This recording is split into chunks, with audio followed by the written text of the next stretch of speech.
Hey everybody, we're going to do the June 25th daily Bible reading, and we're going to start out in 1 Chronicles chapter 13, verse 1.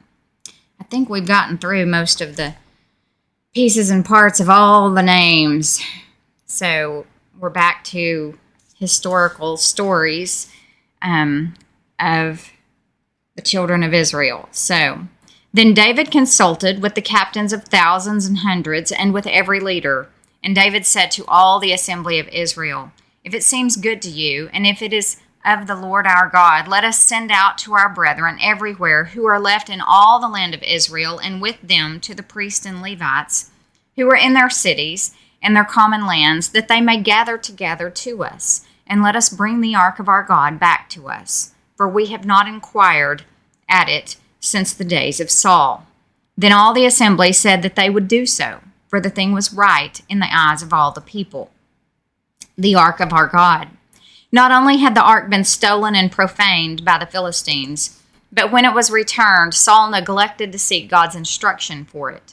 Scripture records only one occasion when Saul sought God's ark after its return. Verse 5, So David gathered all Israel together from Shihor in Egypt to as far as the entrance of Hamath to bring the ark of God from Kirjath-jearim. And David and all Israel went up to Baalah, to Kirjath-jearim, which belonged to Judah, to bring up from there the ark of God the Lord, who dwells between the cherubim, where his name is proclaimed. So they carried the ark of God on a new cart from the house of Abinadab, and Uzzah and Ahio drove the cart. Then David and all Israel played music before God with all their might, with singing, on harps, on stringed instruments, on tambourines, on cymbals, and with trumpets. And when they came to Chidon's threshing floor, Uzzah put out his hand to hold the ark, for the oxen stumbled. Then the anger of the Lord was aroused against Uzzah, and he struck him, because he put his hand to the ark, and he died there before God. And David became angry because of the Lord's outbreak against Uzzah. Therefore that place is called Perez Uzzah to this day. David was afraid of God that day, saying, "How can I bring the ark of God to me?" So David would not move the ark with him into the city of David, but took it aside into the house of Obed-Edom the Gittite. The ark of God remained with the family of Obed-Edom in his house 3 months. And the Lord blessed the house of Obed-Edom and all that he had. Now Hiram, king of Tyre, sent messengers to David and cedar trees with masons and carpenters to build him a house. So David knew that the Lord had established him as king over Israel, for his kingdom was highly exalted for the sake of his people Israel.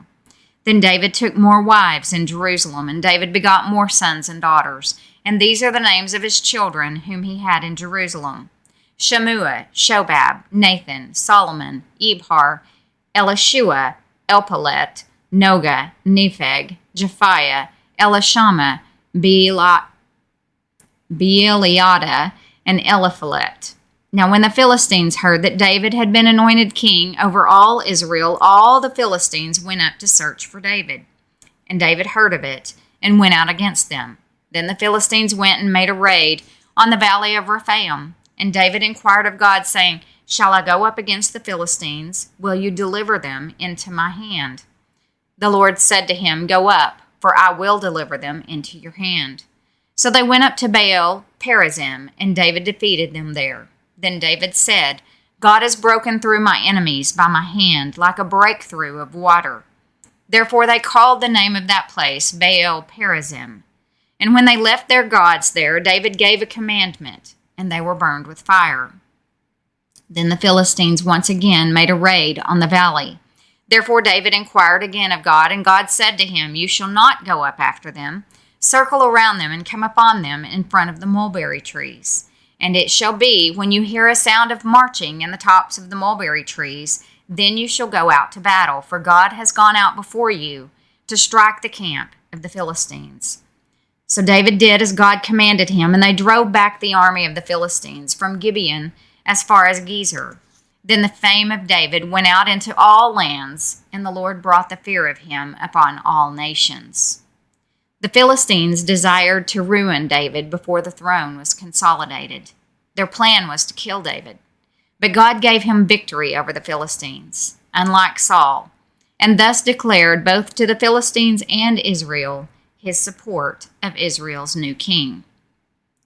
Psalm 78, verses 1 through 11, a contemplation of Asaph. Give ear, O my people, to my law. Incline your ears to the words of my mouth. I will open my mouth in a parable. I will utter dark sayings of old, which we have heard and known, and our fathers have told us. We will not hide them from their children, telling to the generation to come the praises of the Lord and his strength and his wonderful works that he has done. Parable. The word used here in the broader sense of a story with moral and spiritual applications. Dark sayings, puzzling, ambiguous information. The lessons of history are not easily discerned correctly. For an infallible interpretation of history, there must be a prophet. The specific puzzle in Israel's history is the nation's rebellious spirit in spite of God's grace. Verse 5, for he established a testimony in Jacob and appointed a law in Israel, which he commanded our fathers, that they should make them known to their children, that the generation to come might know them, the children who would be born, that they may arise and declare them to their children, that they may set their hope in God and not forget the works of God, but keep his commandments, and may not be like their fathers, a stubborn and rebellious generation, a generation that did not set its heart aright, and whose spirit was not faithful to God. The children of Ephraim, being armed and carrying bows, turned back in the day of battle. They did not keep the covenant of God. They refused to walk in his law and forgot his works and his wonders that he had shown them. Proverbs 19, verses 20 through 21. Listen to the counsel and receive instruction, that you may be wise in your later days. There are many plans in a man's heart. Nevertheless, the Lord's counsel, that will stand. Acts chapter 7, verses 17 through 43. But when the time of the promise drew near, which God had sworn to Abraham, the people grew and multiplied in Egypt, till another king arose who did not know Joseph. This man dealt treacherously with our people and oppressed our forefathers, making them expose their babies so that they might not live. At this time Moses was born and was well-pleasing to God, and he was brought up in his father's house for 3 months. But when he was set out, Pharaoh's daughter took him away and brought him up as her own son. And Moses was learned in all the wisdom of the Egyptians and was mighty in words and deeds. Now when he was 40 years old, it came into his heart to visit his brethren, the children of Israel. And seeing one of them suffer wrong, he defended and avenged him who was oppressed, and struck down the Egyptian. For he supposed that his brethren would have understood that God would deliver them by his hand. But they did not understand. And the next day he appeared to 2 of them as they were fighting, and tried to reconcile them, saying, Men, you are brethren, why do you wrong one another? But he who did his neighbor wrong pushed him away, saying, Who made you a ruler and a judge over us? Do you want to kill me as you did the Egyptian yesterday? Then at this saying Moses fled and became a dweller in the land of Midian, where he had 2 sons. He was 40 years old. Moses' life may be divided into 3 40-year periods. The first 40 years encompassed his birth and life in Pharaoh's court. The second, his exile in Midian. And the third revolved around the events of the Exodus and the years of Israel's wilderness wandering. And when 40 years had passed, an angel of the Lord appeared to him in a flame of fire in a bush in the wilderness of Mount Sinai. When Moses saw it, he marveled at the sight. And as he drew near to observe, the voice of the Lord came to him, saying, I am the God of your fathers, the God of Abraham, the God of Isaac, and the God of Jacob. And Moses trembled and dared not look.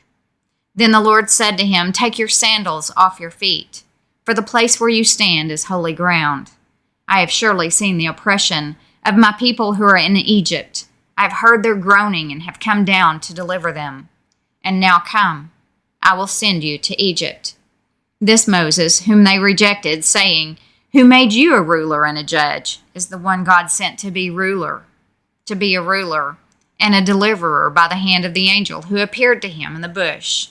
He brought them out after he had shown wonders and signs in the land of Egypt and in the Red Sea and in the wilderness for 40 years. This is that Moses who said to the children of Israel, "The Lord your God will raise up for you a prophet like me from your brethren. Him you shall hear. This is he who was in the congregation in the wilderness with the angel who spoke to him on Mount Sinai and with our fathers, the one who received the living oracles to give to us, whom our fathers would not obey but rejected. And in their hearts they turned back to Egypt, saying to Aaron, 'Make us gods to go before us.' As for this Moses, who brought us out of the land of Egypt, we do not know what has become of him." And they made a calf in those days, offered sacrifices to the idol, and rejoiced in the works of their own hands. Then God turned and gave them up to worship the host of heaven, as it is written in the book of the prophets. "Did you offer me slaughtered animals and sacrifices during 40 years in the wilderness, O house of Israel? You also took up the tabernacle of Moloch and the star of your god Remphan, images which you made to worship, and I will carry you away beyond Babylon." Babylon. Amos wrote Damascus, while Stephen said Babylon. Amos was prophesying the captivity of the northern kingdom in Assyria, a deportation beyond Damascus. Later, the southern kingdom was taken captive to Babylon. Stephen, inspired to do so, extended the prophecy to embrace the judgment on the whole nation, summarizing their idolatrous history and its results. What does it mean that God gave them up in Acts chapter 7, verse 42? Let's go back and look at that. Verse 42. So verse 41 says, "And they made a calf in those days, offered sacrifices to the idol, and rejoiced in the works of their own hands. Then God turned and gave them up to worship the host of heaven, as it is written in the book of the prophets." Then God turned and gave them up to worship the host of heaven. Here Stephen quoted from Amos chapter 5, verses 25 through 27. It means that God judiciously abandoned the people to their sin and idolatry. Hosea 4:17. The worship of the sun, moon, and stars began in the wilderness and lasted through the Babylonian captivity. Similarly, in Romans 1:24, it states that God also gave them up to uncleanness in the lust of their hearts. The Greek word used is for handing over a prisoner to his sentence. When men consistently abandon God, he will abandon them.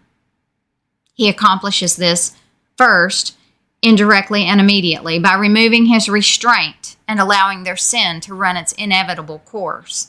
And second, directly and eventually, by specific acts of divine judgment and punishment. Uncleanness is a general term often used of decaying matter, like the contents of a grave. It speaks here of sexual immorality, which begins in the heart and moves to the shame of the body. And God gave them up to vile passions, written in Romans 1, verse 26. This is identified in verses 26 through 27 as homosexuality, a sin roundly condemned in Scripture. Rather than the normal Greek term for women, this is a general word for female. Paul mentions women first to show the extent of debauchery under the wrath of abandonment, because in most cultures, women are the last to be affected by moral collapse. And God gave them over to a debased mind. This translates a Greek word that means not passing the test. It was often used to describe useless, worthless metals, discarded because they contain too much impurity. God has tested man's minds and found them worthless and useless. Jeremiah 6:30. That concludes the June 25th Daily Bible Reading.